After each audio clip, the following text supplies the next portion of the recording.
Hey, Nick, what's the update? James asked with concern. One of the girls woke up, but the other two are still asleep. I am waiting outside, he replied. Look, I need you at the company. Leave whatever you are doing and hurry up here, he commanded. Nick couldn't disobey his boss's order, but inside he wanted to be there when Olga woke up. He had no choice but to attend to his boss's order. In the evening, when Olga woke up, her friends were sitting by her bedside. They had been waiting for so long.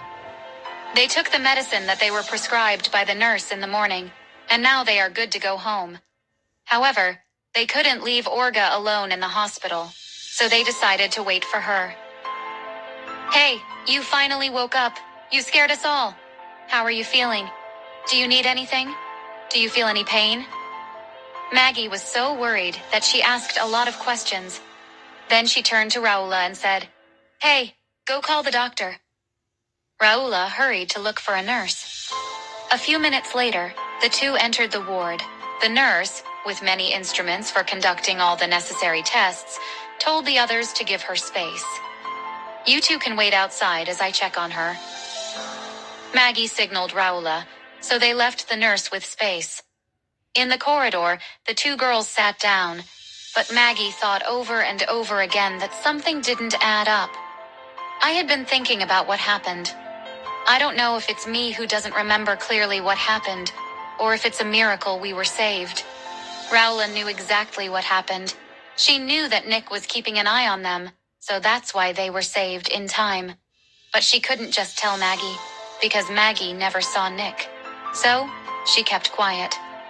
Maggie saw that Raula wasn't surprised by all that had happened, as if she knew something about it. Why are you so quiet, Raula? Don't you think it's much of a coincidence?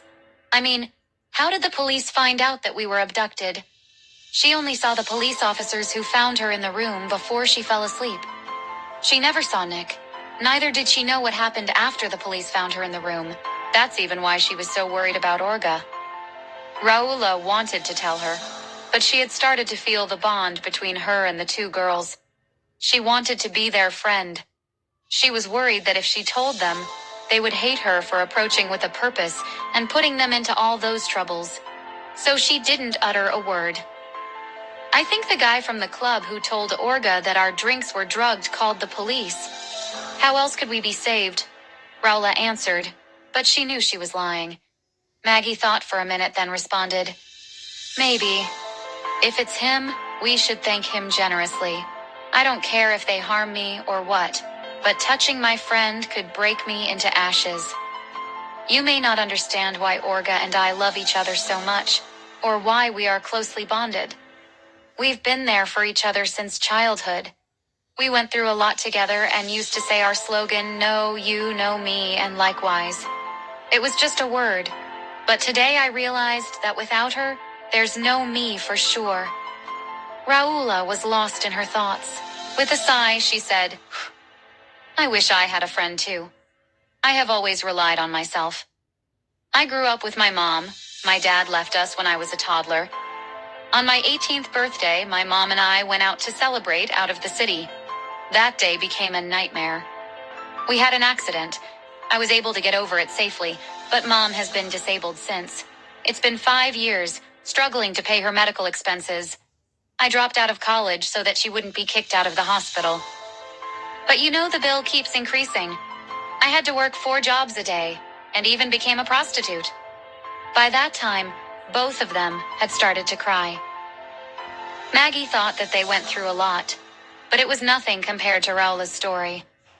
Raula, crying, continued, She's a big burden to me, and I am tired of doing all of that for her. At some point, I wish she had died. But again, when I think that she's the only one I have in this world, I wipe my tears and start a new day as usual. This is a conversation I have never had with anybody else. My story has been buried inside me for years. I don't even know why I am telling you all of this. But when I met you yesterday at the club, for the first time, I felt like I had real friends. I hope you'll forgive me. Maggie felt her sadness and looked at her in the eyes and said, Look, There's nothing to forgive you about. I promise that from today, you won't be alone anymore. We're not rich. We have nothing. We only have each other. Maybe from today, you won't have to sell your body. We'll figure things out together. Now, wipe your tears like you always do. You're not alone anymore, and your secret is safe with me. But it would be good if we told Orga too, because if we're going to be friends with you, all of us must have no secrets. We'll tell you our stories too, because to be good friends, you need to understand each other. You might do something, and I judge you because I don't know your story, or can't help because I don't know what you're going through. That's how we are, always there for each other. You can choose to tell her or let me do it in your place. That's your decision to take. Hope it's fine with you. It's okay. You can tell her. I trust you guys. Thanks for accepting being my friend. It means a lot. She wanted to continue, but the door to Orga's room swung open. The nurse was done and came out of the ward. Maggie rushed towards her. Is Orga okay? Will we be able to go home tonight? I can take care of her at home. The nurse looked at them and smiled. No, darling. It's already 7 p.m. You rest for tonight. You'll leave tomorrow morning. Make sure she takes the medicine I prescribed for her. See you in the morning. After the nurse departed, they rushed into the ward. Are you hungry, baby girl? Do you need me to bring anything for dinner? Maggie asked. No, girl. I am fine, Orga responded. But Maggie wouldn't allow her to starve, and said, We are starving, and we can't eat alone. Besides, you can't take medicine with an empty stomach. You can at least have a soup or fruit when you have just woken up. I don't want to eat girls, okay? Orga responded. Raula said, Well, may I order a pizza or what? Maggie, who was so hungry, said, Well, that sounds good, but this beauty here isn't a fan of it. How about chicken curry with mushroom soup and some fried rice? Maggie wanted to tempt Orga, who said she didn't want to eat, with her favorite food. With a small smile, she said to herself, Let's see if you'll resist the aroma of your favorite. I've got you here. Orga, with a smile, knew what her friend was thinking and added, Please order 2 plates for me. The 3 of them burst into loud laughter. Raula said teasingly, What just happened? I thought you said you were fine and that you didn't want to eat. Where does the sudden appetite come from? The laughter increased, and Orga acted as if nothing had happened. Did I? When did I say I don't want to eat? Ooh, only God knows how I like food. The 3 of them seemed to understand each other, happiness evident in their eyes. Orga took a moment and asked, That guy, I mean the guy who rescued us, where is he? How did he find us? The guy? Who? I never saw anyone. Only the police, Maggie responded. There was a handsome man who came with the police, Orga said with confirmation, and looked at Raula. Raula, you saw him, right? Do you remember? He carried me. Did you see him here? Raula was caught off guard by the sudden question.